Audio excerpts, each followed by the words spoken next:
Ladies and gentlemen, welcome to another edition, a special edition of a Wilde Time Podcast. Thank you all for those subscriptions, likes.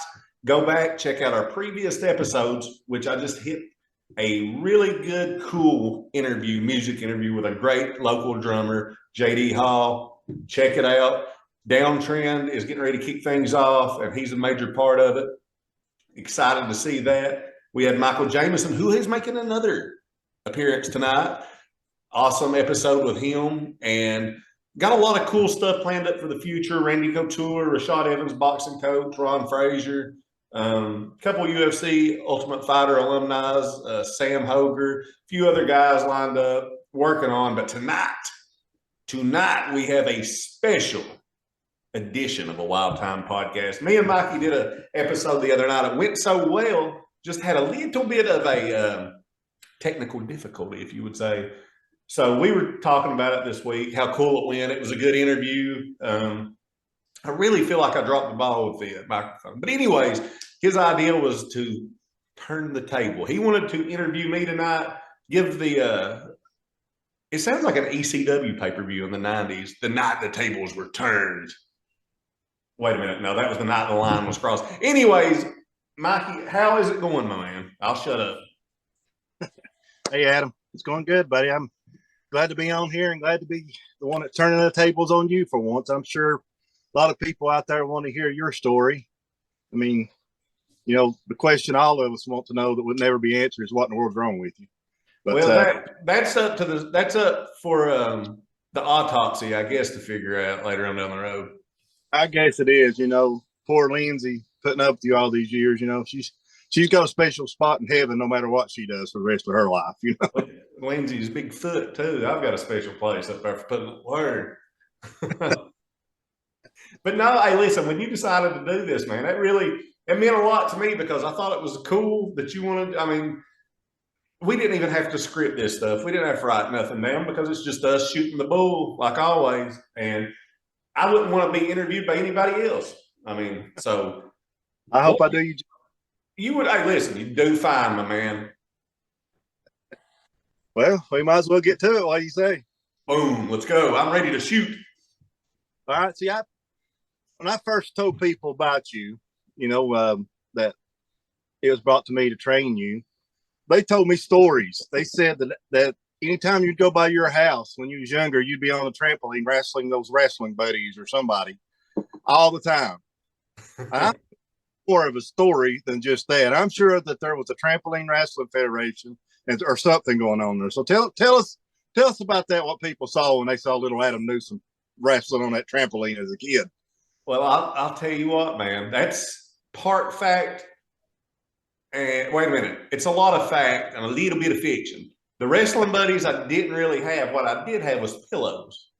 Okay. So mom and dad must have went. I graduated to a life-size pillow. That was real cool. I could bend it and do power bombs with it, and manipulate them in ways to where it was easier than a small pillow. So thank God for them to do that.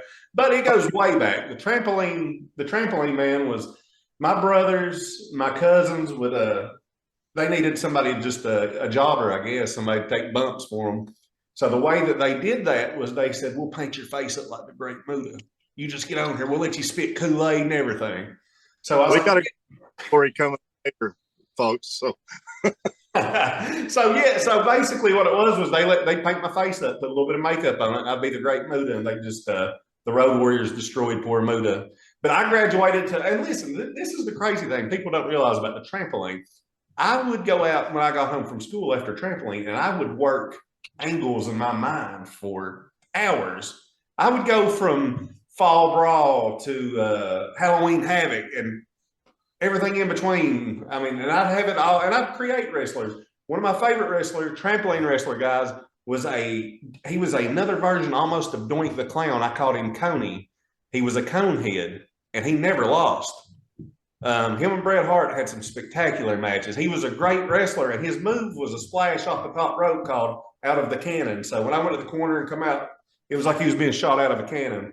There was also 6'4" and full of muscle guy. He was a baby face, but he was based on the song Land Down Under by Men at Work. He never lost. He was just a big jolly baby face. So yeah, the trampoline was some of the best times of my life. A lot of creativity on those trampoline. A lot of good character. Coney though, man, he was like Doink. He was he never lost. He just came out. You know, it was a lot to do with the Soda Squeeze video by Red Hot Chili Peppers at the time. Did you expect that answer? More to it than just you out there wrestling something. I knew there was a story. Oh man, you didn't expect that, did you?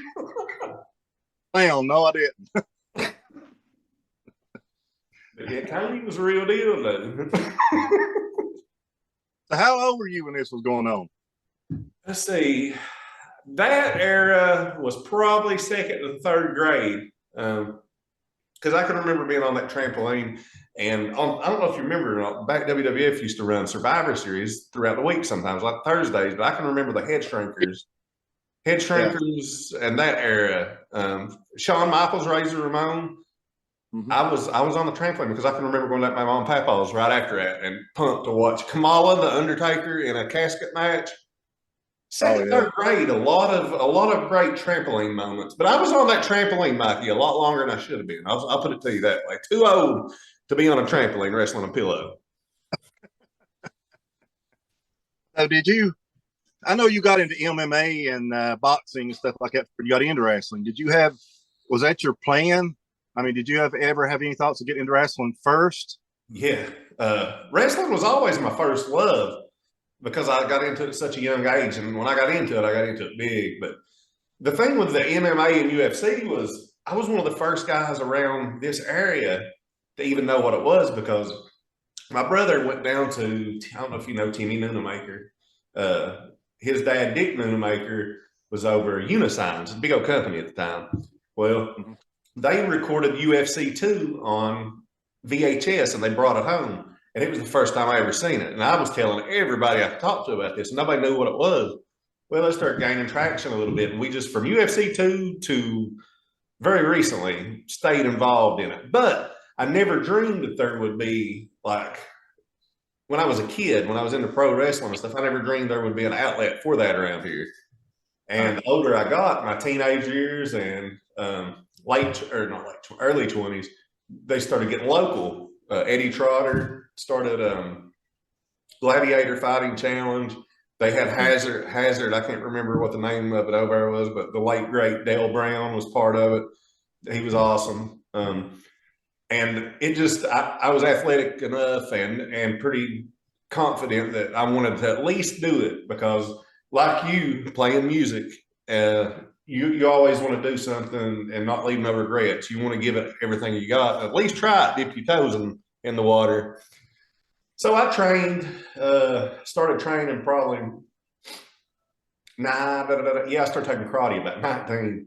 And then I started getting involved in boxing and everything. And then I was worried that I wasn't going to be able to find, I don't know, I just didn't get the confidence about myself until I really trained hard for about a year and a half, 2 years. And I wasn't going to go in there and be made a fool of. I was going to train hard and give it everything I got. And once I felt it, man, I felt like I'm ready because I seen a lot of guys go in there. They didn't even train. They just wanted to have music to walk out to and they go out there and get killed. And I didn't want that. I wanted to go out there and do the best I could. And just all those years, man, of growing up watching UFC led to that. And I think I was 27 when I made my debut over at Belfry, and it was over in 27 seconds, man. I trained hard for 3 months, and it was over in 27 seconds. And I've seen that.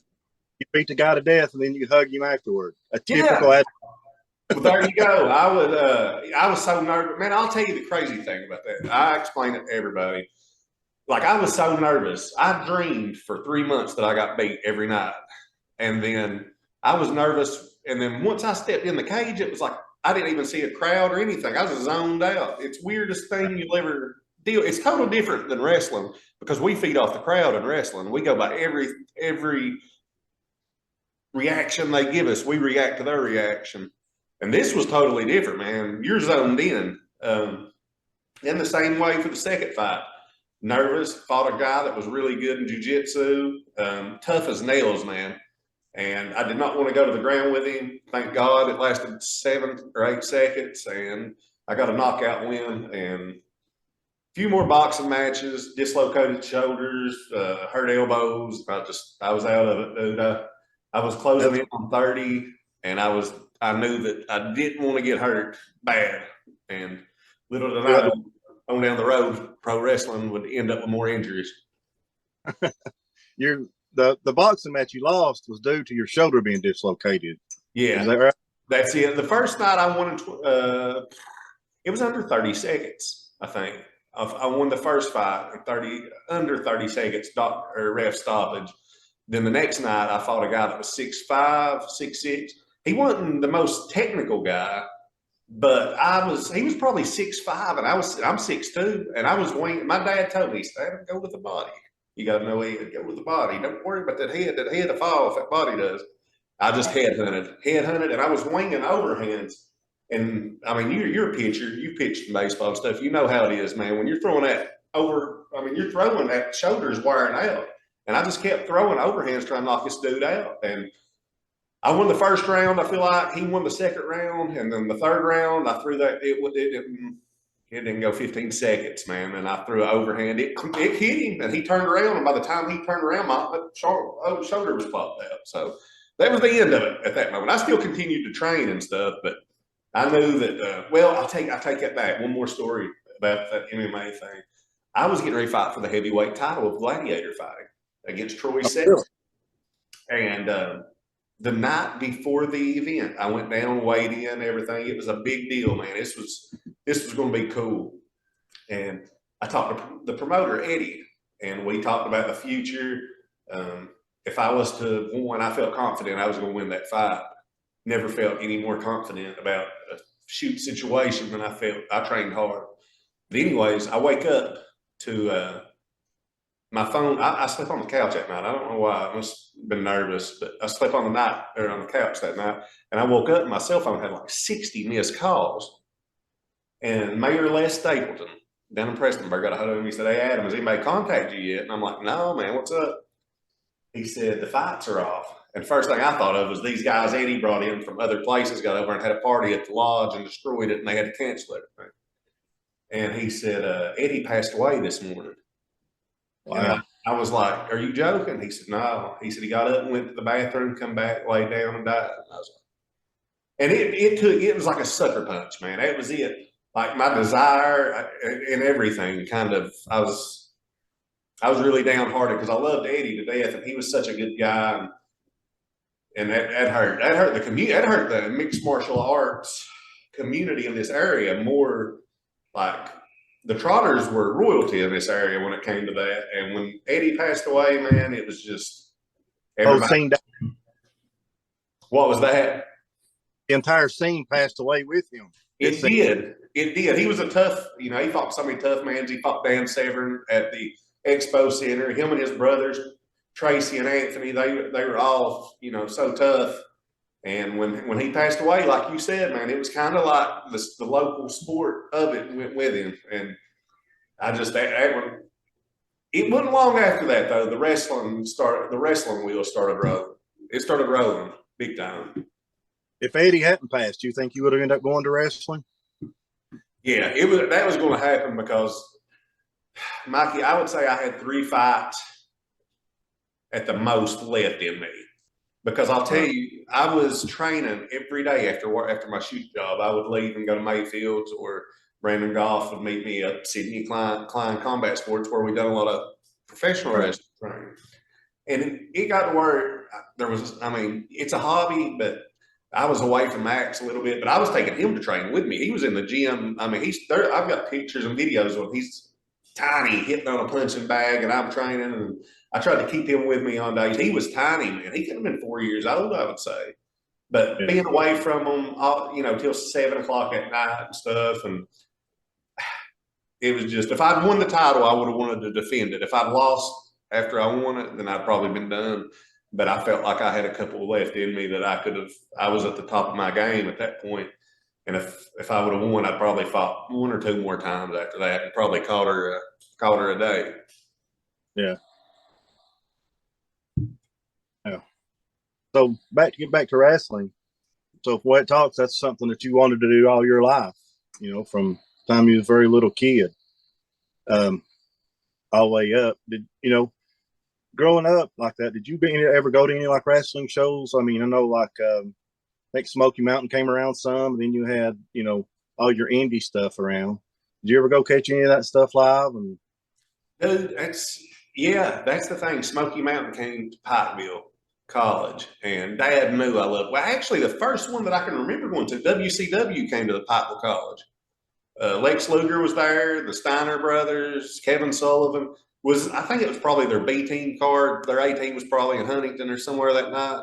Still, it was a big deal, And that was the first event I remember going to.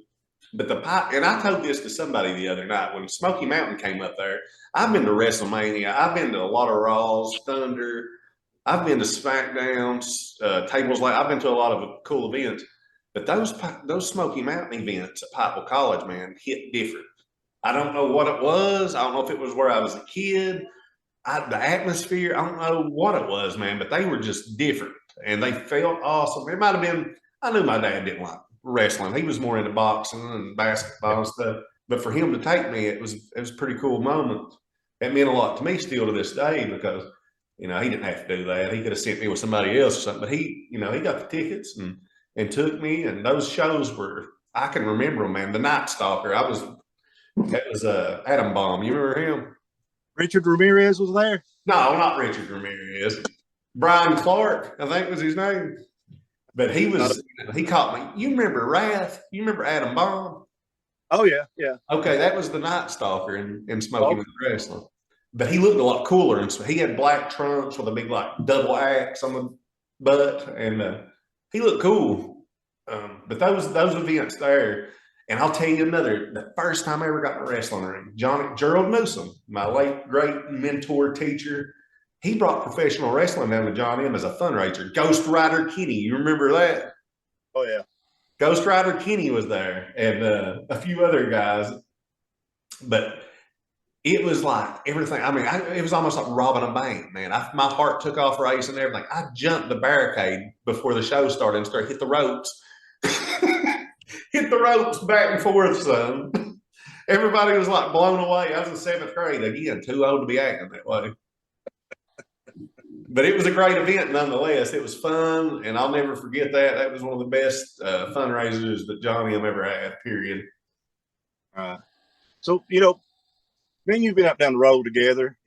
We've been in WTF. We've had great matches and stuff together. But, the one thing that I don't know, how did you get involved with BCW? I mean, I don't know that part. Really? So we never talked about that.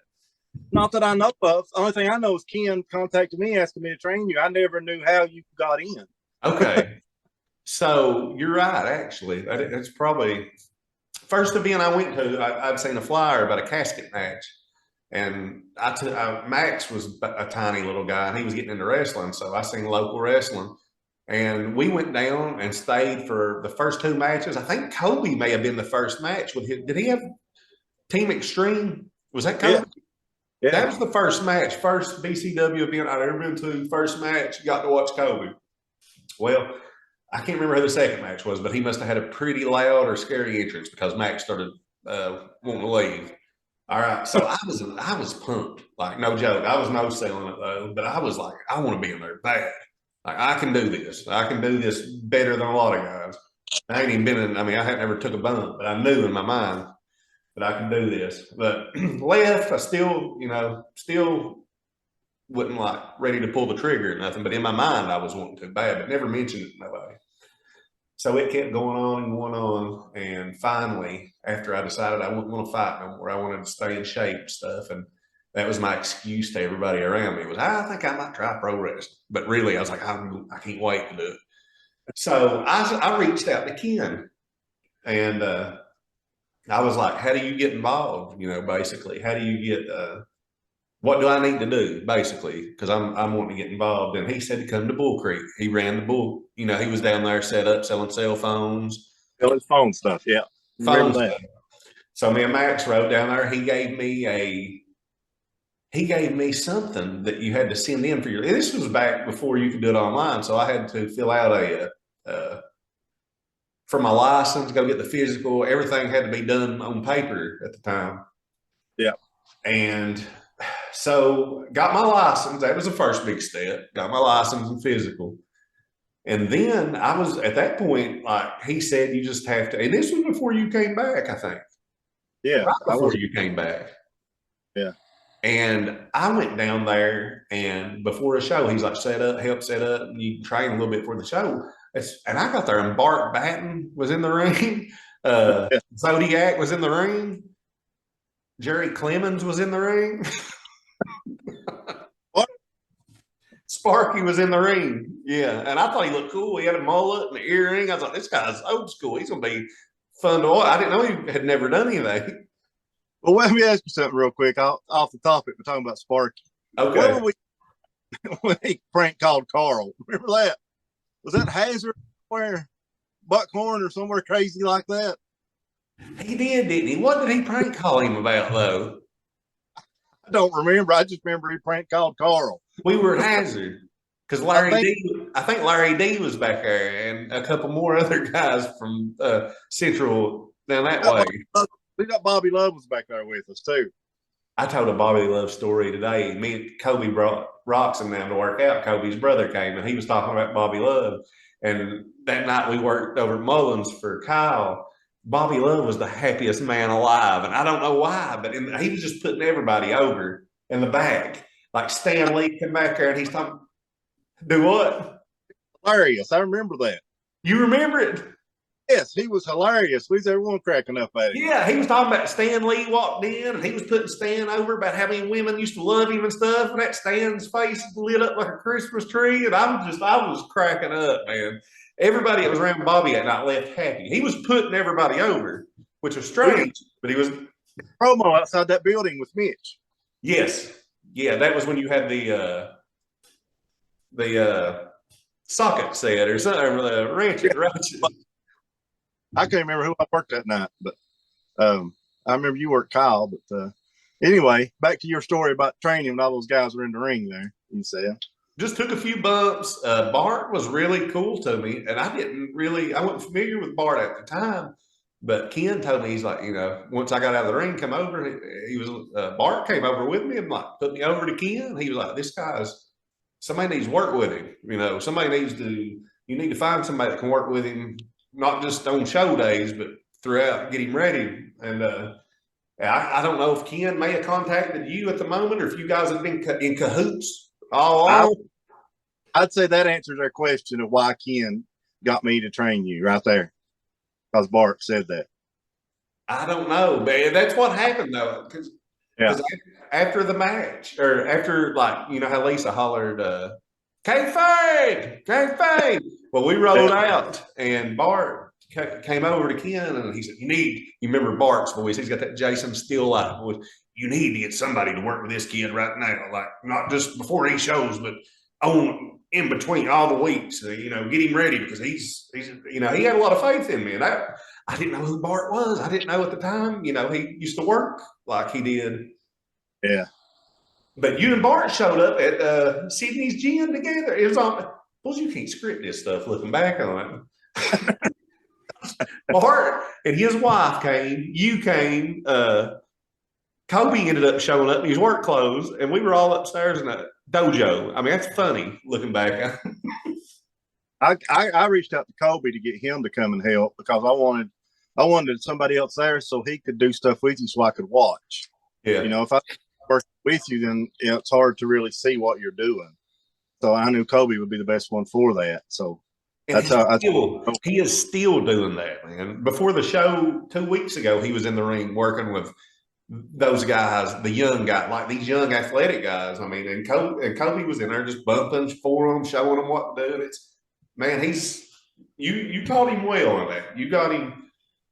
He can show, and he came to my house when I was helping Josh Williams get started, and he showed up down there in 40-degree weather outside and was like arm or chain wrestling with him and everything. Yeah, he's definitely good at that. One of the big things with you that, we talked about it when you interviewed me was, but, we didn't talk about it much because, you was interviewing me, but now I'm interviewing you. you know, one of the things that I don't want to hurt anybody's feelings because I don't know whose idea it was, but having you ring announce is one of the craziest things ever. I mean, because, one big dude and, everybody knew you were in training. So why expose you that way? Why introduce you that way? I didn't, I wasn't there, but, I heard about it. What brought that on and what was your thoughts about being asked to ring announce like that and then getting you bumped or something seems like, but I mean, what was your thought on ring announcing like that? Well, I'll be honest, man. A lot of people came there that night because they thought I was involved with the show, which I was just in the crowd. It was the show after I got thrown out, which was over big time. Like I didn't realize how over it was till I got home and Ken had messaged me and said that, a lot of guys in the crowd thought that was a shoot. But I came to the show, helped got some training in before it. And Bobby Branham actually was the one that kind of wanted me involved in the show at the time. And him and Ken talked it over, and they wanted me to do kind of just, they knew, I guess I could talk a little bit. And they wanted me to ring announce in a heel way. If that makes sense. I was kind of, it was different. I was a heel, but I was ring announcing. And at the end, they wanted me to take a super kick by Jack. And I did. Yeah. And who was it? He worked, Johnny Suede. It was Johnny Suede. He was there. And so I came in at the end of the match, grabbed the title. I was supposed to give it to Jack. And I held it up, and was getting heat. When I turned around, he super kicked me and I went out. I was tickled. But looking back on it, it wasn't a good idea in no shape or form, Right. The bump part wasn't bad because if you'd have been a heel, I'd not like to have the strap holding it up and him with the baby face. That part's fine. But my thing is, why introduce you that way? Is what got me. I just, it's just my opinion. Well, thank God everybody forgot about it before the debut that night, anyways. Because so that after you got kicked out of the building at Paintsville, so basically the story was running. Hey, we kicked you out of our building, but the next show you're working for us as a ring announcer. Well, I was in the crowd and they were playing the angle of you got to leave. You ain't supposed to be in a BCW event no more. Get out of here and this and that. And I was like, right. I bought a ticket. I'm here. I was in the crowd playing that. You can't make me leave. I'll do what I want. I bought a ticket. And I was jousting back and forth with them after matches and this and that. If I had just done that, that would have been fine, Exactly. But I don't know if it was where I had kind of brought a crowd. I had kind of a decent little draw there just by them thinking I'm involved in a professional wrestling event. And right. Bobby's like, why don't we let him do some ring announcing? And it didn't feel good. It didn't feel right, honestly. I mean, well, how did they tell that tale? They went from you ain't supposed to be here in this building, then you're like, I got a ticket, but all of a sudden you're ring announcing. Yeah, I don't think much thought was put into that. I mean, I'm sure, whoever done it had their reasons. I was just curious about it myself because I never knew the story behind it. I didn't get involved in another event till Remedy, I don't think. Yeah. I think I stayed backstage. I'd come put the ring up, train, stayed backstage, right. and watched and talked and picked the brain of Jack, Kobe, those guys before you got there, And right. But that was, I don't know if it was Ken or who kept me away after that. And it was thank God they did because it worked out perfect after that. It was really good booking because it kept it with people in Paintsville thinking, hey, he got kicked out of the building, so that's why he's not here. Yeah. And then you came back with a ticket. That's not a Remedy. Didn't you come through the front door and get a ticket? Yeah, I was sitting. I bought merchandise. I bought stuff from the concession, sitting next to kids, asking them, there was teenagers sitting beside me, and they bought DVDs, and I was asking them who this was. Was this a good match? I was just. So you was really playing it up big time. Yeah, because when I went in, that boy that was sitting beside of me, I just talked to him all night about just normal stuff and everything. Just brought him along, and when I stood up, when you waved me in, his mouth hit the floor, man. I bet it did. He didn't have a clue. Nobody did, man. There wasn't Because it seemed like the night you came back, there was like a couple surprises that night. I think Nick and Sarah, I think Yeah, Sarah was under a hood or something, and she came back to manage him and Ben. Seemed like there was another surprise, and then the big one was you coming out as the referee. I mean, it was a good night. It was a really good show that night. Was right, right. Speaking that night I came back as referee. What went through your head that night? well, Ken was good at that because he didn't let me know. I promise you, he did not let me know because he had me thinking that Nate Parsons was going to roll in and I was going to be his bodyguard. He never showed up. So he kept telling me, he said, by the end of the night, Ken must have had this whole show planned out perfect because it went right perfect. He said, by the end of the night, you'll know your place in this company. And I was like, really? And he's like, he kept looking at his, acting like he's, watching stuff. He said, just stay back there. He said, by the end of the night, you'll know what your place is in this company. So I stayed back there. And by that time, right before the main event, you came walking in. And we just spoke briefly, introduced myself and stuff. And you didn't have much time to do anything. Threw that referee shirt on and your music hit. And it was a big reaction from the crowd. And still, at the end of it, like at the end of the night, I heard people booing you when you came back out. And I didn't know what had happened. And if you remember, people were following us outside. People was following us outside with our vehicles. You remember that? Yeah. People was asking me, what's your affiliation with Mikey? What is he coming back? What's his deal? I was like, I don't know. I was just, I think we're going to train together and stuff. Did you fight Kevin Nash when he came to WWE? Yeah. I didn't, dude. I mean, honestly, I didn't know what was going on for the longest. Even though I was showing up wrestling, I didn't know what was going on backstage. I was just there to laugh and cut up. I didn't realize there was times when I had to try to calm you down a lot of the time and make sure you was stable. You just disappear and walk around a track, or I was a very angry times then. Well, yeah. Kobe come in and say, "You see Mike?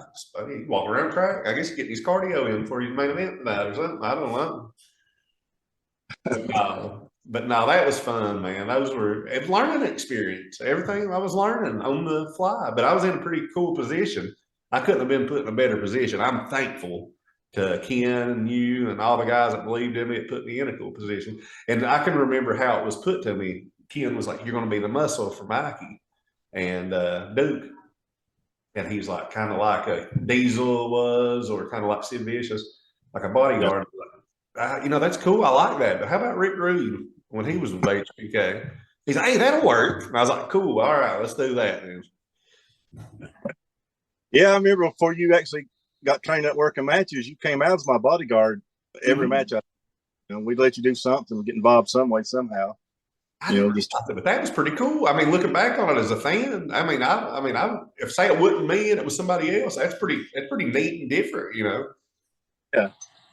I thought it was pretty good. We talked about your training a little bit already, but you've really had two totally different characters in your wrestling career. You started out as the ticking time bomb, which was you lost your mind, and then you transformed over into the human horror movie where you channeled your slasher killer heroes. Yeah. Well, you forgot one. Astonishing Adam Newsom. Yeah, that didn't really count. It didn't take off. It didn't. I wanted to try it, but I knew that night, the first night I was there, it was. I warned thee. You wore them chrome. What color, Mitch? What color are these cloths? And chrome. Yeah, that's a great memory too. Anything he was involved with. But no, the human horror movie came later. The Ticking Time Bomb was based on, man, it worked out perfect too. Because that Ticking Time Bomb character was a lot of Brian Pillman when he came over to WWE. And the way I showed up and got kicked out that night my antics and stuff on edge. And listen, man, I'm telling you, if you had been there, it was done well. It Did was so, huh? you stand up in a chair that night? Yeah. I looked at Bobby Branham and told him, he said something about, why don't you leave or something? I told him, why don't you walk over here and make me? And they all started chanting. I mean, it was that McGoffin County bunch. I don't know if you remember those boys from McGoffin. Oh, yeah. They were a great crowd. Yeah, man, they were awesome. They helped that company and that's one of the reasons I was so pumped about getting started, because the first shows I went to, there was big, wild crowds there, man. And that shout out to that McGoffin County fan group there. I know they were probably there with Crash and Danny Allen and Hosscat Bad Henry. I know they were all buddies, but they did a good job at helping the energy at those shows. Yeah, they did. They were awesome. And at that time we still had Robin and Old Man at the Cane. We had some good crowd. We had some really good fans there. It was hot. It was, and but yeah, the ticking time bomb was just crazy, man. And I would do, like, I was a heel, but I guess it was just, you said I was the worst heel ever, and that is a quote. yeah, that's an actual quote. But I was just outlandish, man. I didn't care. I'd grab people's pops and take from them and take a swig of it and give it back to them. I was just anything I could do. Crazy reaction. You got nacho garbage can and ate them.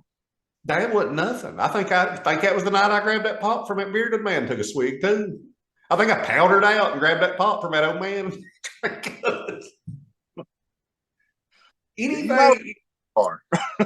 Anything to get a reaction, man. I wanted to get over that bad.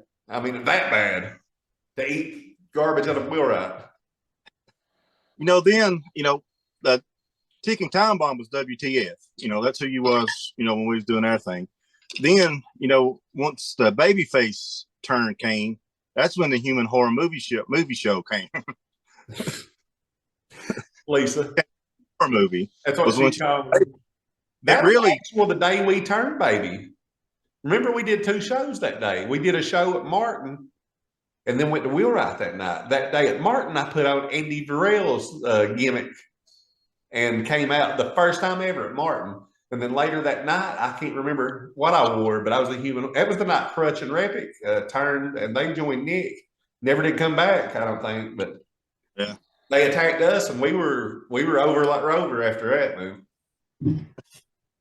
One of my favorite moments ever with the ticking time bomb was we were at Wheelwright, and Kobe or somebody's going to bring. Kobe had a special guest partner that night. That's when Kobe wore the Rebel flag pants and carried out the Rebel flag. They said he got a special partner that night, and you grab the mic and say, "Well, I guarantee it's not Butch Reed." Ron Simmons ain't walking through those curtains. That was greatness. I mean, I'll tell you what, when Nick and Matty B was doing the Thrillers too, they'd come out and they'd put those beads around kids' necks and give them candy and stuff. They'd get in the ring and I'd grab the mic and say, as a father of a 4-year-old son, if you came out here and tried to put those around his neck, give him candy, I would have you arrested, because the only thing you are is pedophiles, child predators. And then everybody just popped. It was just, and Matty B was looking like, I can't believe he said that. Well, yeah, I'll take a drink of that. But those 2 characters, have dominated your career. But your favorite wrestler of all time is Rick Rude. What? I mean, he's not in either one of those 2, really. He's not. A lot of my facial mannerisms and stuff like that I do with Rude. But I'm married 30-some dude. Really, nobody believes that Astonishing Adam's going to be a ladies' man. But when I was in high school, man, Rick Rude was like who I dreamed to be. Like I carried myself like him. I mean, he was just everything I was, a young man that went for the baby faces. I always liked the heels. And Rude being legitimately tough. All the women loved him. It was what A little bit of who I wanted to be as a young man, you know. Yeah, But I mean, Rick Rude to me is one of the most underrated performers, wrestlers ever. And I'm not just saying that because he's my favorite, but the way he sold atomic drops, you know, he took it serious, and he just a tough dude, just a notorious tough dude. yeah. I know Ricky Steamboat and Jake the Snake was telling us about how strong he was and stuff, you know, that day we met them. And yeah, that was crazy, man. And I asked him about Ric Flair and him having heat backstage, and Steamboat said, "Oh, he would have killed him. He would have been, yeah." And then Jake the Snake took that oxygen off. He would have effing destroyed him. He would have tore him apart. And I mean, it was just funny to sit and listen to. Anyways, you know, Barry Windham, you said Trace Adkins. He said, "Ain't Barry Windham, it's Trace Adkins over there." I never would have guessed that was Barry Windham in a million years. His hand was so huge. It was nuts. He's nothing like I remembered him looking. No, he wasn't, man. The Steamboat was in phenomenal shape. He just worked another match the other night. I saw that. Yeah. He teamed up with FTR and wrestled Nick Aldis, and I can't remember who else it was. Maybe Arn Anderson's son and somebody else. But just that's a testament to what shape he kept himself in, man. No doubt. Now, as far as you go, though, what did you prefer? What was the most fun for you, babyface or heel? As far as you in ring working. Well, I wanted to be a heel, but I wasn't a good heel. I don't know. I mean, I didn't do nothing. Like, I didn't try to get them to cheer me, if that makes sense. Like, I just tried to be outlandish and over the top. You know? I mean, when we'd do a move to somebody and I'd get on all fours and go over and act like I was peeing on them and stuff, that wasn't for me to that wasn't for them to cheer me. I was doing it to make them mad. But once I become a baby face and once I seen how it went, I loved it. I mean, it was natural. It was natural to do. And once you go through them curtains and you know you've got their attention and you know they're waiting on you, man, and you can just have them, if you know what you're doing and you feel the connection with the crowd, it's like nothing I've ever felt. It's like nothing. I love being a baby face. You know, the first time you ever worked babyface that I know of was the night in Paintsville when we had the vote. Fans vote. I was champion at the time. Fans picked who they wanted me to face that night.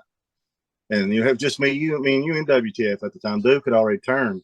And if you remember, you won that vote. You know, that was a shoot vote. That vote was not worked at all. That vote was legit.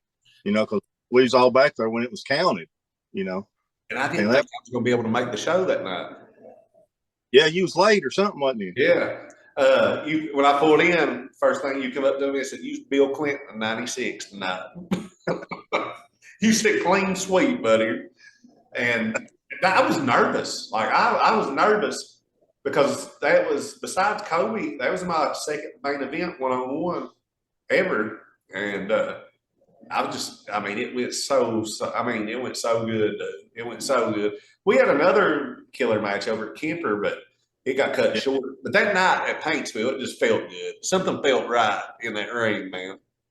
It was a magical night. That's something there. I agree. And when we were in there just at the front of the match, conversing back and forth, the crowd was all in. We never lost them. And I remember the moonsault. Ken got a picture of the moonsault and you know, moving and I crash and burn, and that picture's bad to the bone. And and we just had a killer match. I mean, we worked together a lot, but that night sticks out. There's another one we had too, man, where I lost my shoe in the match. You remember that? Or not my shoe, my boot. I lost my boot in the match. You went for a superplex off the top, and I think I lost my boot. No, I don't remember the boot. Yeah, the boot came off. I think Fiji Wildman come in after us and attacked me. Oh, that's why I don't remember it. Yeah, I lost.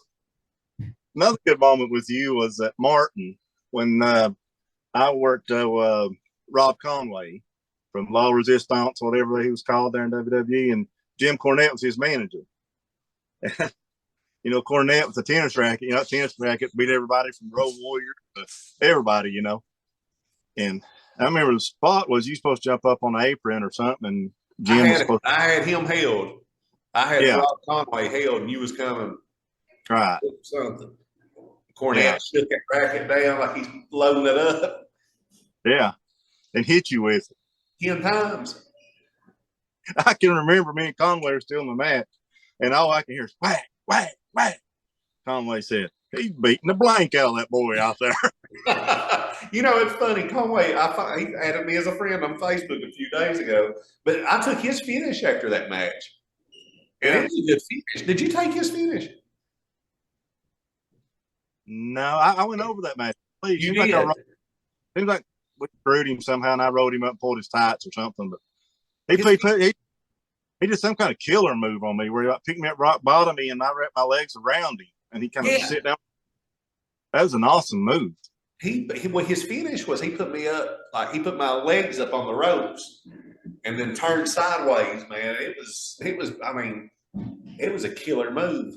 That was when Cornette came in and said, "Thank you." Looked at the crowd and looked down and said, "F you" to me. And I was like, I hope he really ain't mad at me.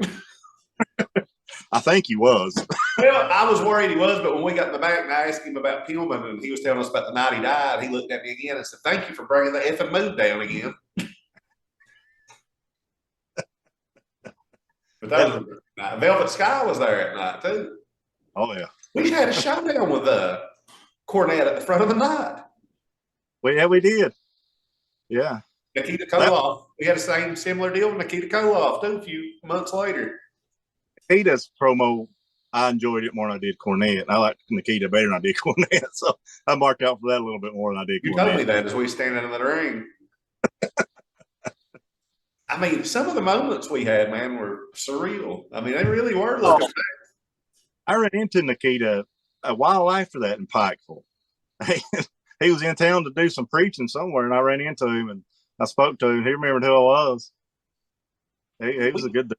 When we worked that match over at where was that we worked that match at with Ricky Morton, me and Cody?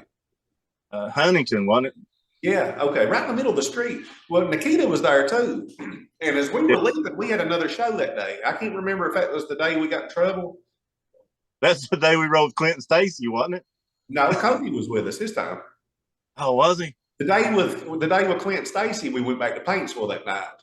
This was different.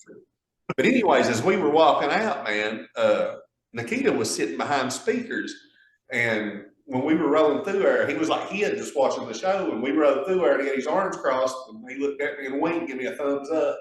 I was like, man, if he really watched our match and liked it, that meant a lot. Ricky Morton was awesome too. He was hilarious. I had that pinhead mask on. You remember? He said, "Surely you ain't going to wear it during the match, brother." I didn't want to go get a headlock and get poked in the arm. I said, "No, man, I'm just going to wear it." He said, "I'm just kidding with you." I don't know why I channeled Jason Steele's voice for Ricky Morton just now. What did you think when you won your first heavyweight title? My memory serves me right. Didn't you beat Jason Steele for that? No, Judas. Was that? Oh, okay. Jason beat you then, didn't he? Yeah, I love in this business in my career. There's a lot of things I'm proud of, man. But dropping it to Jason is one of the most proud. Yeah, he deserved. I mean, if there was anybody that deserved it, and he did really good with it, man, as a heel. And if there, you know how it is when you finally not really pass the torch, but Jason been around way longer than I had. But when you're able to do that for somebody that deserves it, man, and you can just, like kind of like Judas and you know how you felt Judas was the character, you believed in the character. He was a good guy, and you had no problem with putting him over because you knew he was going to do good things with it. Right. It's totally different when you have to drop it to somebody that you know ain't going to do. That's not in it for the right reason, really. They're in it for themselves. Don't want to lose it. Don't want to do what's best for business. I mean, that's when it sucks to really have to do the job, brother. Well, as far as wrestling goes, I want to hear the story. We talked about the Johnny on Stumbo show about the matches the other day on my podcast when you interviewed me. Yeah. That. Why don't you go into a little detail about how you got that show to come about? I mean, you done the legwork with the board to get that through your buddy Junior, wasn't it? Yeah, listen, we've been trying to get inside schools for a while in Floyd County, and it just wasn't work. For some reason, I don't know if something happened at a Floyd County school with the ring turning up the floor. I don't know in previous.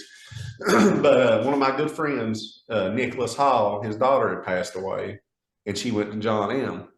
And the thing about BCW, man, is they do good fundraisers. Like, we had an ability, if we felt like somebody needed help, we would try our best to try to just ease a little stress off of them, try to raise some money, because if anybody's going through a hard time, you want to help them out. So I kind of reached out to Nick first, and I was like, this is something me and my friend was discussing. We want to do if we can. Are you cool with it? And Nick was just like, he was thankful. Him and his wife was very thankful.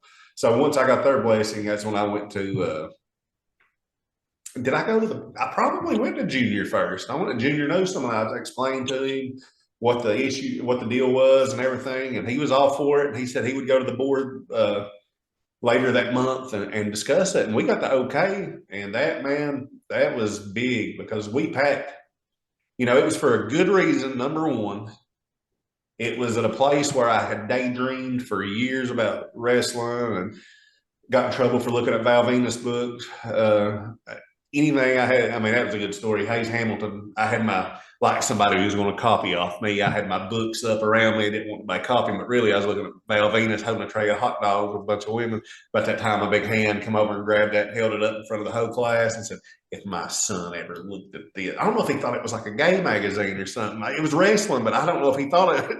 But anyways, just at John M was a big deal. And once I found out we got the okay, I reached out to Gerald Newsom, one of my favorite human beings ever, my favorite teacher ever, a good friend. And I was like, I don't know how you feel about this, but we're doing the show at John M and everything. And I was like, I'd like for you to come down and announce me to the ring. I don't know if you feel like it. And he was took back. He was honored, and it was such a cool moment. But we raised so much. We raised a pretty good chunk of change for them that night, didn't we? We gave them 100% of it too. We didn't take anything. Nor did the school. It was.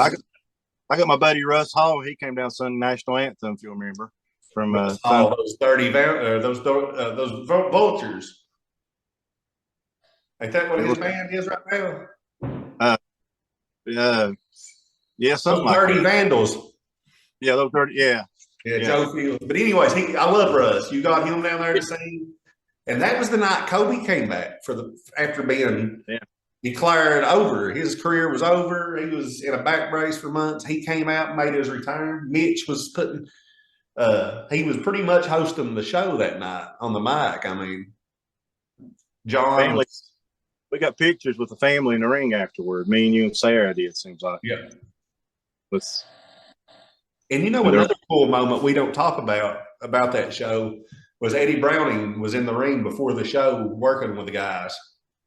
And I got in there, and he worked with me and Judas, and I can't remember who else, but he was busting his hind end in there, man, bumping all over the place and helping us. And it was the first time and only time I ever got to work with Eddie, and it was awesome, man. He's such a knowledgeable dude. You're right. You were right about him. He's just such a cool dude, man, and knows like nobody's business.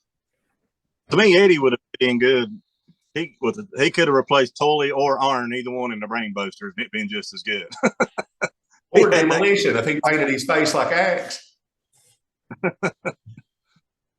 No, he was old school, man, and tough. You could tell he was tough. He was snug in the ring, man. When he hit you, you felt it. But it's a good thing. I enjoyed it. Noble would chop you down like a tree. I had blood blisters all over my chest from our first match together. Yeah. But that was such a good night, not to get off topic, but that John M show, we done several shows on the baseball field, which were really cool. But that night there was special. We worked, one of your buddies and your mentors, and I was pretty much your student. It come full circle for you, really, in that sense of the matter. And the way we hit the finish of that match was poetic. I mean, it was beautiful. If you're in the ring and stuff, because it happened better than we thought it would. We hit it at our finishers at the same time, and it looked good. That's probably one of my favorite shows. It's not my favorite show I've ever done, considering everything. Yeah, mine too, man. It was like a treasure. I mean, honestly, it's like opening a treasure chest and getting all kinds of different cool things out of it. Thing came together once, and it was a magical night for a great cause. Yeah, I agree with you, man. I agree. It almost makes a man want to tear up because it went as good as it could have went. What about, we've talked about it. Who's some of your favorite opponents or some of your favorite matches that you had? Dude, I'll tell you, obviously, Kobe, the first night we worked together, that first main event, that's special to me because Kobe pretty much carried me. I mean, he laid it out. Kobe always does that, though. I mean, he lays out a beautiful match, and it's up to me to not forget. And try to keep the crowd involved. But anyways, that was special because I know it meant a lot to him too. You remember how pumped up he was after he liked it. So to know that he liked it meant a lot to me. That night in Paintsville when me and you worked, I'll tell you, that's the obvious ones. You, Kobe, Jason Steele's up there as one of my favorite opponents. Jack's up there as one of my favorite. Me and Jack could go out there and just working. Jack was old school, But now the night he was Hellraiser over at Wheelwright, that was the first time I feel like I was ever concussed besides boxing. When I took that chair to the head, I didn't put hands up. I know that something wasn't right, but I always pulled the stone cold afterwards, But I love those two guys, man. I'll tell you what. Jason's up there, though. And I like Rick Newsom. Working Rick was pretty fun. It was different. He was tough and tight and old school, stretchable and stretchy a little bit. John Noble was a freak. I mean, if you wasn't in shape, John would make your life rough. I mean, in the ring. But we've had some really. I've had some great opponents, and my main thing is I want. You know how I was after every match. I didn't want to mess up for nobody. I always wanted them. I never wanted to go out there for myself. I wanted the match to be the main thing. Right. Well, tell me this. If you ask me this question, I'm going to ask you. What do you see in your future? Well, man, I feel like I'm in good shape. I was brought back to APW. Me and Kobe worked a match. It went over better than even I could have even thought it would be. So I talked to one of the owners last night. Didn't even know he was one of the owners. And he told me, he's like, man, I want you back full time. And he acts like they're going to run 4 or 5 times a year in that area down that way. So I guess I'm back, dude, as far as that goes, I would love to see BCW back. I would love to see that. That's what I want. I'm still the heavyweight champ. Don't ever forget that. I am still BCW heavyweight champion. That goes for all the people out there. I still hold that piece of gold, and it's not around my waist. No, not right now, but I still am the rightful owner of that belt. And don't you forget it either. So tell me this then. Let's talk about Max. How would you feel if Max wanted to follow in your footsteps with the MMA and the pro wrestling? Dude, I took him and made him spar, and well, I ain't gonna say I made him, but I've been in his corner when he has sparred with headgear on against kids, man, and he does so good. He's so talented at that, at boxing, and which I've took him places and had him train really well. He works out with Josh Stepp, and then Coach Dixon out of Louisville, top-notch boxing. But I'm telling you, to be in your kid's corner when he's out there and he's throwing hands and another kid's trying to hurt him, it's a weird feeling. But when you see him taking care of himself, you're proud. As far as that goes, boxing and fighting and stuff, you feel like that he can take care of himself in the real world. You don't have to worry as much as you would worry about if somebody's picking on him or something. As far as wrestling goes, he'd be tailor-made for it. He's got charisma. He's an athlete. He would do good at it. He's a student of the game. We sit around and play wrestlers. He knows how to make storylines up. It don't fall. Who's his favorite?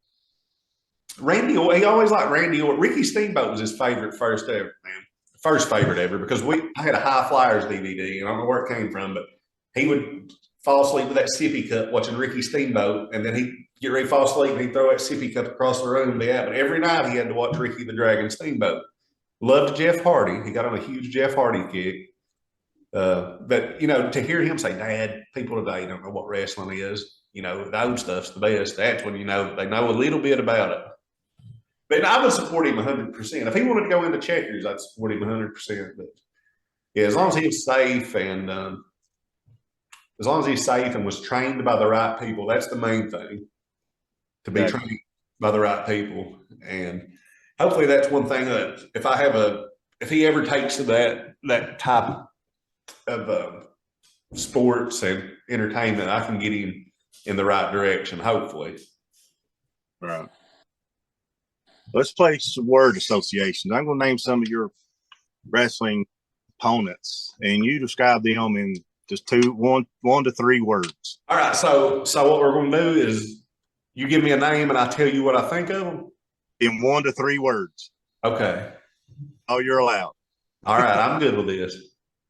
Toby Carmichael. Super over. Let's go with Arson. BCW hardcore legend. Jason Steele. Underrated as they come. JT Walker. Timeless. He can work a match like that. His style of working with he can do it from now or 20 years later and it still be effective. That's Eugene Waldo. Eugene Waldo, Hillbilly Hulk Hogan. DOP. Stiff. Good guy. Stiff. As a board, but a good guy. I've watched him knock you out unconscious, and he's about took my head off with a clothesline. Love Ben. And that match you did with him and made him, he's tough. It wasn't hard to sell for him, but to see how much he appreciated what you did that night, man, told me what kind of cat he was. And I always respected him a lot after that. But he's one of my favorite guys ever. I like working him, too, because he beat the far out of you. Anytime you felt like you needed a clock clean, going there with DOP. Ken Cantrell. Ken Cantrell is, hold on here, I'm trying to think of the right words. Father figure in wrestling. Not George Michael father figure, that's different. Father figure in wrestling. Ken took care of me, man. Ken told me, I'll tell you a good one real fast on Ken. Ken, I'm Ken. Me and Ken, we're all close with Ken. So Gary Dameron got me over to ASW, and I started working for Gary. And Ken was Gary's friend, and I was nervous, dude. Like, I was working. I mean, think about this. First match over there, you're in a cage match with the Sandman and Shane Douglas. And I'm a nervous wreck. And Ken's like, calm down, son. Calm down. And I'm like, Ken, look at everybody around here, man. He's like, let me tell you something. Besides Shane Douglas, you'll be the best worker in this building tonight. I said, do you see who all's here? He said, besides Shane Douglas, you'll be the best. And I was like, all right then. So I went out there, and I felt like he was right after I left there.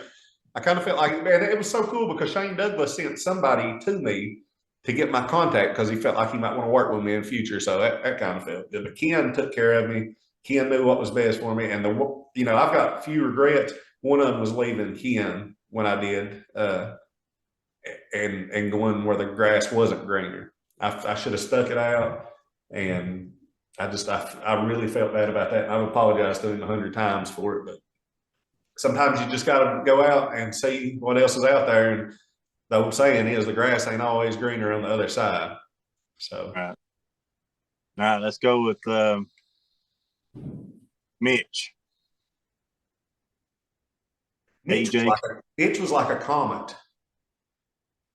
I don't know how you would describe it. Mitch came along and had such an effect in a short period of time on not just local wrestling, but my life. And all our guys' lives, that it's a shame we didn't get to spend more time with him or got him involved in this earlier, because it's untelling how much success he could have had. He could have went, and this is longer than 3 words, but Comet was what I would say. Uh, he knew the business. He knew how to get over. He knew how to get heat. He liked to work.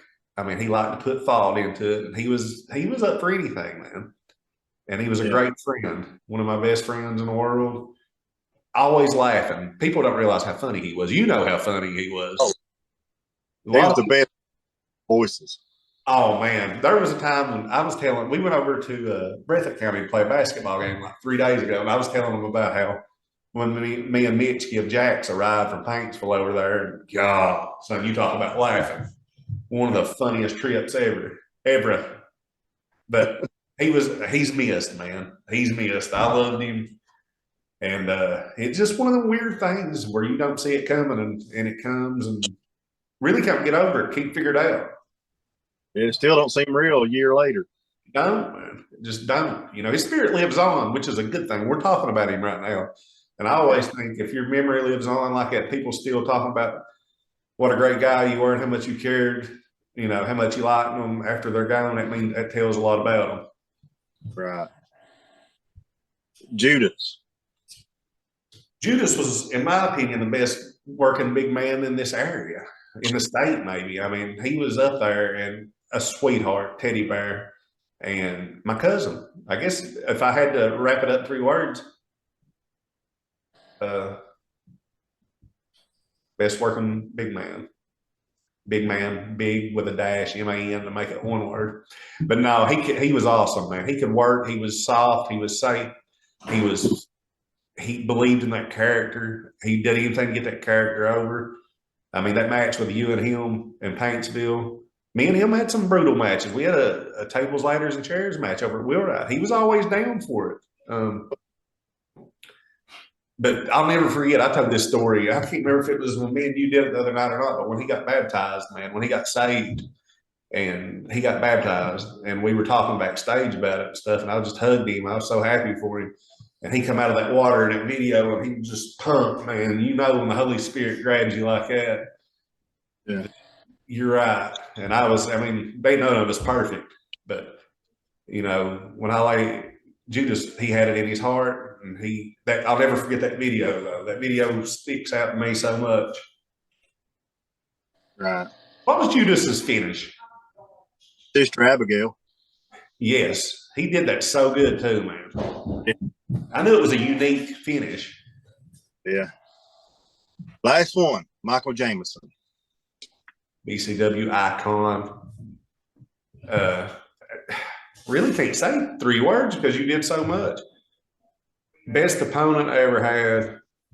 Trainer, mentor, best buddy. Biggest influence on BCW. I mean, there's so much I could go on. I don't want to put you over too much. I don't have your head swelled up like Timmy Hall. So. But no, man, you took care of me for real, and appreciate that. That's the best way to put it. You took care of me and groomed me right, raised me in the ring, and believed in me, and that means more than anything. When you've got somebody that believes in you and passes the torch, you didn't really pass the torch. You still got the torch, but just to believe in me, man, that meant the world. And I'll tell you what, Sarah was the Miss Elizabeth of BCW. Like, she was a sweetheart, even when she was bad, like a heel manager, you couldn't root against her. So she was basically like the Miss Elizabeth of the company, and did a really good job. I mean, as a babyface manager also, whether it was with you or the Philly Fanatics, the Natural Born Thriller, not the Vanilla Thrillers, whatever she did. Philly Fanatics. Whatever she did really well, though. I agree. Now let's get off wrestling here a little bit, because there's a lot more to Adam Newsom than just wrestling. We've been talking about that for about an hour now, but let's talk about this Bobcat Sports Live. You know, it seems to have really taken off now from when you first started. I mean, I saw where Todd Meadows is taking over doing some of the high school games for the Bobcat Sports now. What brought that on? What made you decide to do that? Dude, about 3 years ago, I guess it was, my father-in-law, Jim, works he was working in Lexington as a foreman for Elliott. He couldn't make it in to watch Kennedy's games. So I started filming them for him, but I wasn't announcing yet. And then one night I said, I'm going to try this, just see how it went. And I announced the games and it got over. Well, people kept asking if I was going to keep doing it. And I was like, well, I can, I guess. And it kept going and going until I started a page. I started a page one night and everybody started I guess liking it, inviting everybody, and it just started snowballing, getting bigger and bigger. And then I was like, well, I'm gonna have to. So Garrett and Teddy, guys I worked with, started with me at first. They done a couple games with me, and then Thomas Rainey, his boy, played for Betsy Lane, and he had all the equipment, like big time equipment. He wanted to get involved, and I was like, yeah, I need somebody else. So Thomas got involved.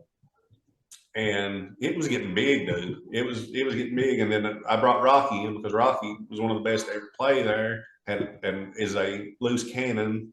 And it's funny, but he knows the game very well and it just brought legitimacy to the product. And my father-in-law does it now. He does really good. He did it last night. He did Max's middle school games. So I've been struggling this year to make it to all the games where I've had the Bears Den going, I've had Max's ball game. It's always been something. So Todd Meadows, wonderful human being. His boy Braden came to Betsy Lane last year, and they just fit in with the Betsy Lane family like nobody's business. Todd loves the game. He's usually live streaming, so I was like, the games I can't make it to, Todd needs to be doing this for the school stuff. He does good. So I messaged Todd and I was like, how would you feel about being part of Bobcat Sports Live, man? Do these away games, and if there's home games I'm at, come up, keep book and talk with us, me and my father-in-law or whatever. And he went today to Hazard, did awesome. I had like several messages from people saying Todd did good. Like that was a good pickup. And my father-in-law even called me and he was like, that was smart, keeping it going where we couldn't be there and stuff. And I was like, yeah, I feel bad. I felt bad because I felt like I dropped the ball in a sense where I couldn't be at the games. But I'd also heard that the school may not want us to, felt like it was knocking ticket sales or something. So I don't know. I don't see how I did it for people that couldn't make it out to watch their kids or grandkids, basically. Like, and it would blow your mind if you knew how many people would thanked us for doing that because they couldn't make it out or they were elderly or lived far away, man. Don't hurt kids' sales. If you're going to go to a high school basketball game, you're going. You ain't going to say, hey, I'll just watch that on the internet tonight. I mean, ain't nobody going to say, I just want to watch that on my phone. Right. I mean, unless they can't be there, like you said. Yeah, so, I mean, if they're saying that, I don't agree with that at all. I think it's good what you're doing because, like you said, people all over the world can watch Bobcat Sports because it's on the internet. Yeah. I mean, you don't know who's watching that, It's fun to do. Also, it gives me an outlet because I feel like I'm Jesse Ventura on there.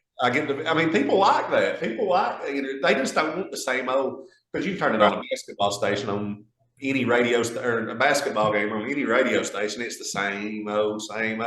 If you got somebody that puts a little bit of character into it, a little bit of drama, that's when it gets fun. You get your viewers. Yeah. God bless those Podcast Sports Live. I'm hoping that we actually. I'm hoping that it'll continue this year. And we'll get more games. I know the middle school. I think my father-in-law is going to do a lot of them. He did real good last night, and I'm going to get up to high school on home games and try to do those also. But like I said, I don't know. I don't know if they think it's hurting their gait or what, but like I do it for the older people. I don't do it to try to take money out of the school's pocket or nothing. I do it for people that can't make it to the game. Right. What about the Bears Den? The Bears Den is like basically, dude. I'll tell you how the Bears Den happened. When I was fighting, when I was doing mixed martial arts, I had made it onto a reality show that was picking up steam, and I was getting contracts sent through the mail. I mean, Dan Severn was a coach. Enzo Gracie was going to be a coach. There was talks of Evander Holyfield doing a boxing thing. I mean, it was like, I was blown away. So I went to my dad, and I'm like, Dad, I don't have nowhere to train.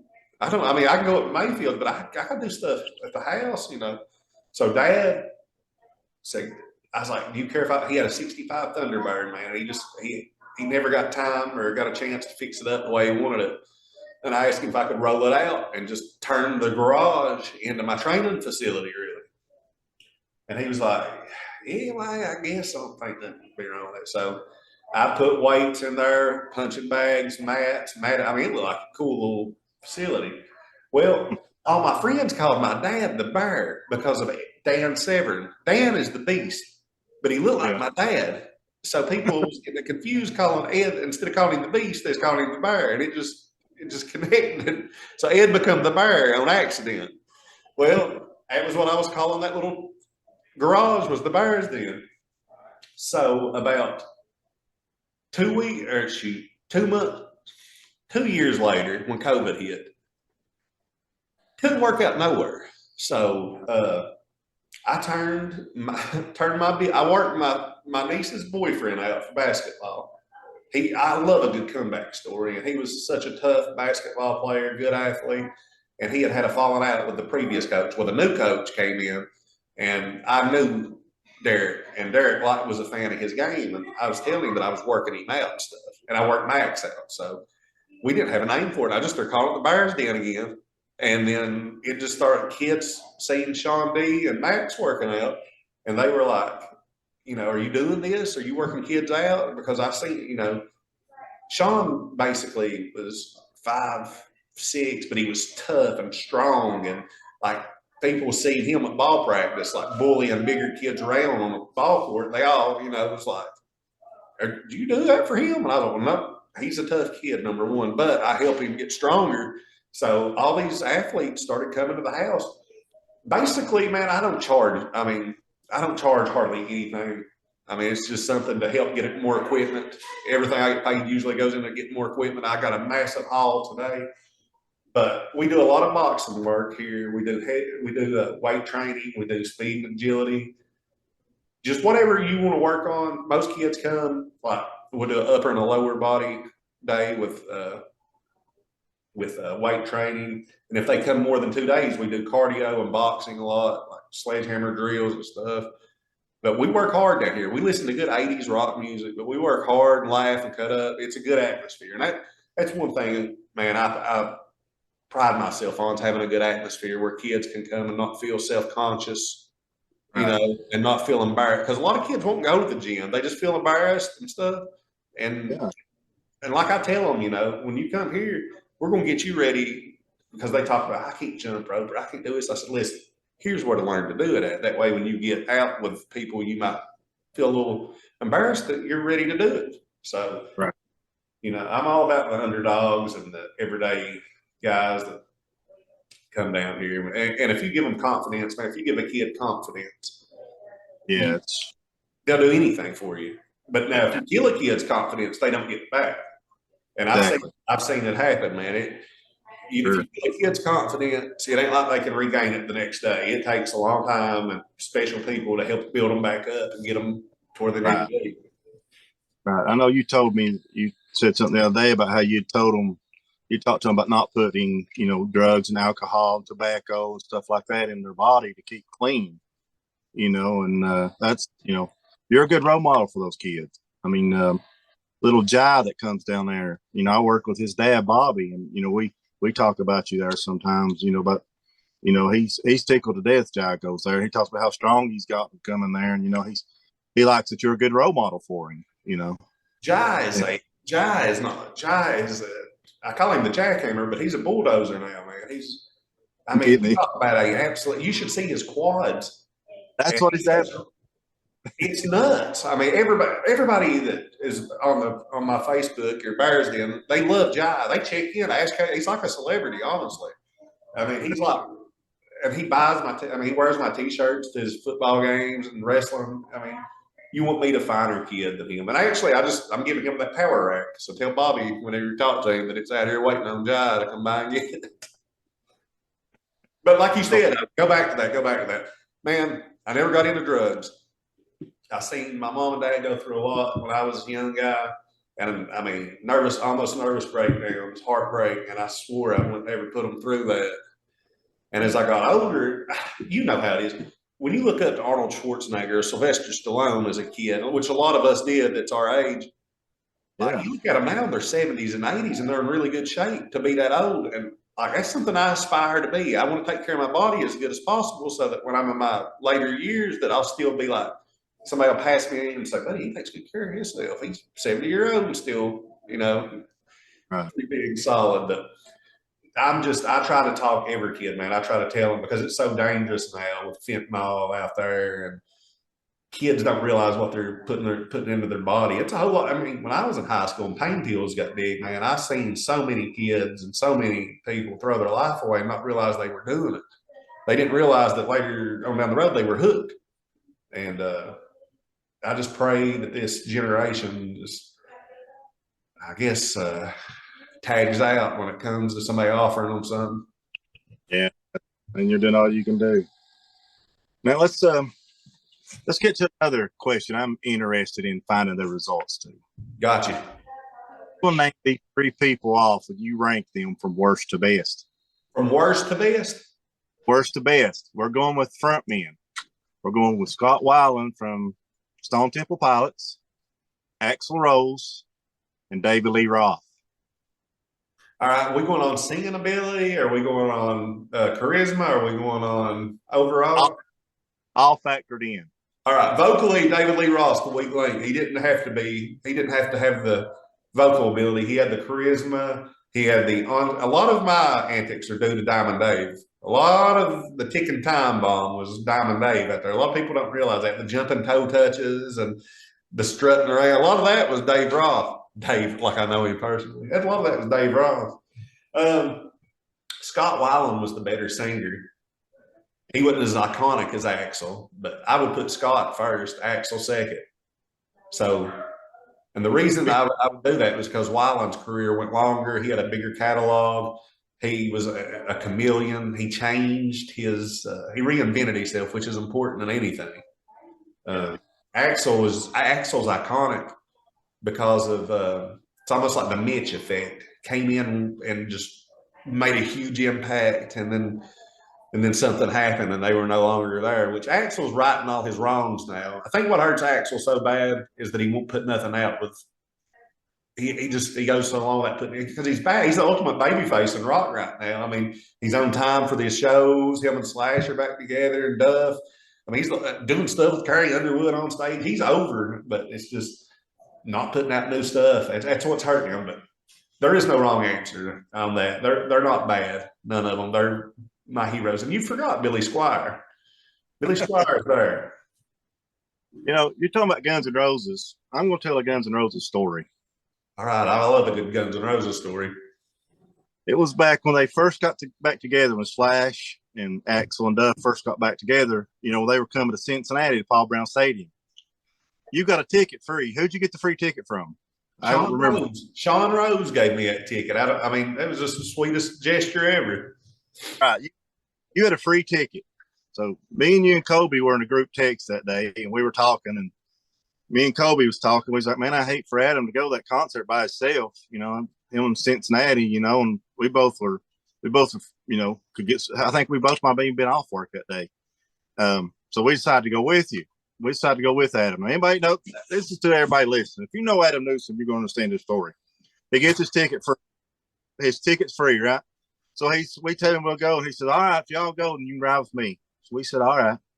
So, you know, not long before we go, he writes back and says, can you drive? Talking to Kobe. Kobe's like, yeah, I'll drive. He said, well, I'll meet you down at the mouth of the holler.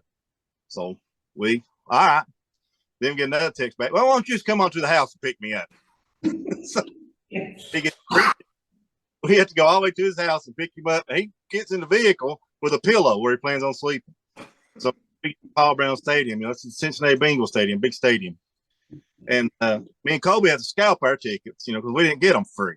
So we get on the floor, me and Kobe do. We're about, what would you say, Adam? About 100 feet from stage, maybe 125? You all were cooking. Y'all were in good shape. So we stayed in contact with Adam, texting him, and we kind of knew where he's at, but we couldn't find him in his seat. So we text like, where are you at? Oh, I'm out here walking on the catwalk. So we're like, what's wrong? Oh. So me and Kobe, we leave our seat and go up there. And Adam's walking on the catwalk because people in the stadium are smoking dope and he's afraid he's going to fail a drug test. Oh. Now, remember, Adam got his ticket free and Kobe drove, right? So we get down at our seats. There are a couple of empty seats beside of us.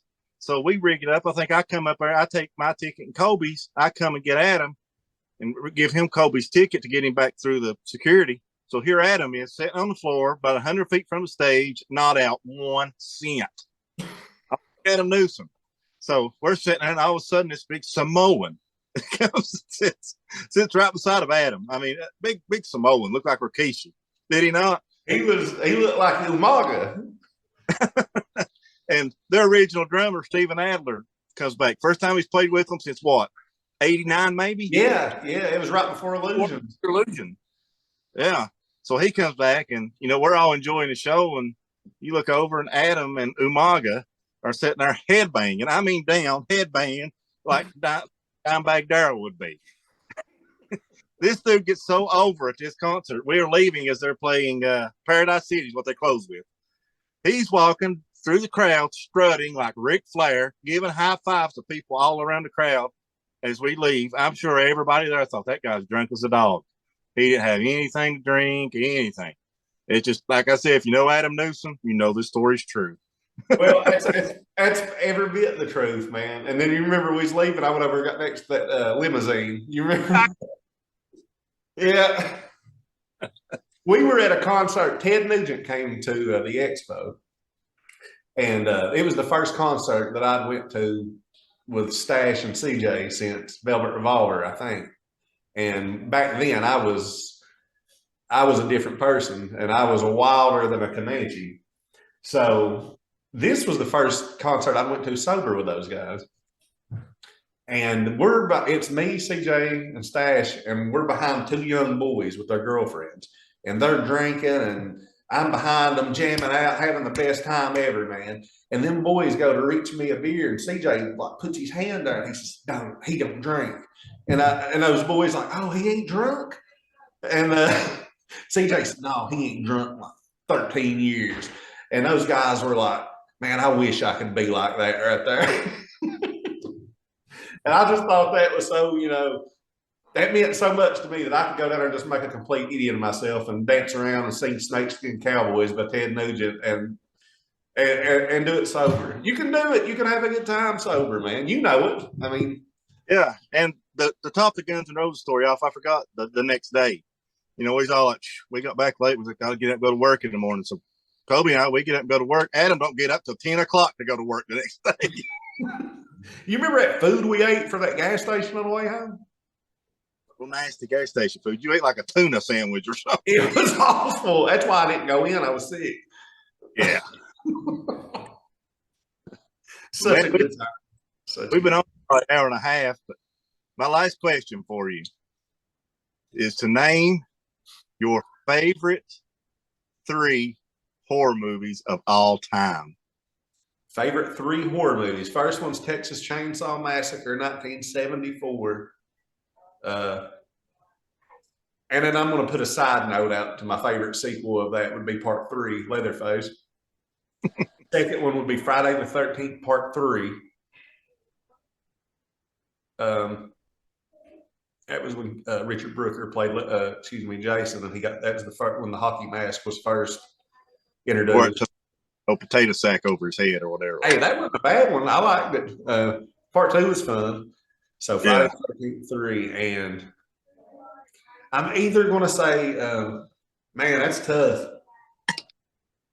Pet Sematary is probably the scariest movie that bothered me the most. Once you have a kid and stuff, it's a different ballgame when you watch it. Night of the Living Dead, 1990s up there. Yeah. In color, Tom Savini, it's up there. It could be 3. Nightmare on Elm Street could be 3. One of the Halloween. I mean, I'm the human horror movie. This could change tomorrow, but Chainsaw 1, Friday the 13th, Part 3, and let's go with tonight, part number 3 will be Night of the Living Dead 1990. Well, that's good. That's what we'll say anyways. That's good. what we'll say, because tomorrow it could be Tales from or it could be Creep Show 2. Who knows? Yeah. Well, man, my phone is dying, and we've been on here about an hour and a half, so I'll hand it to you. Well, listen, I want to thank you for doing this, man. It meant a lot to me, and I don't know why I picked the microphone up right now. Either. I don't know, but it felt like it was the right thing to do at the moment. But no, thank you, man, for doing this. It was fun. I enjoyed it. I like to get my story out there. And we're going to do more stuff. We're going to do this. We'll come up with some more topics, and me and we'll continue to do this. That sounds good, man. I appreciate you letting me do it, and I learned some stuff about you. You would have thought I knew, but I didn't. Only one thing, I think, was the Ken story. But and when we started this, we're going to try to find out what's wrong with you. And I'm sorry, folks, but we still don't know. I mean, once the Conehead character came out, it was all left field from there. You wouldn't even know sense of trying. But yeah, I guess. I want to thank everybody for tuning in to the Wilde Time Podcast. It's been awesome fun. I get everybody from my best buddies on to people from mixed martial arts, horror movies, music. I mean, anything that intrigues me, I go get the best of the best and bring in what I can get.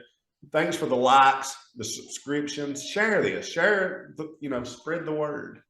And we'll keep doing this, man. And hopefully me and Mikey will be in the ring together again one day. And that BCW title will be on the line. That's what my hopes are for anyways.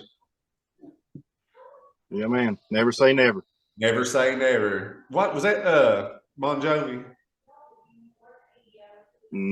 They said never say die. Yeah. Or never say goodbye, too. That's it. Never say goodbye. I think never say with Michael Jordan when he retired and asked him about coming back.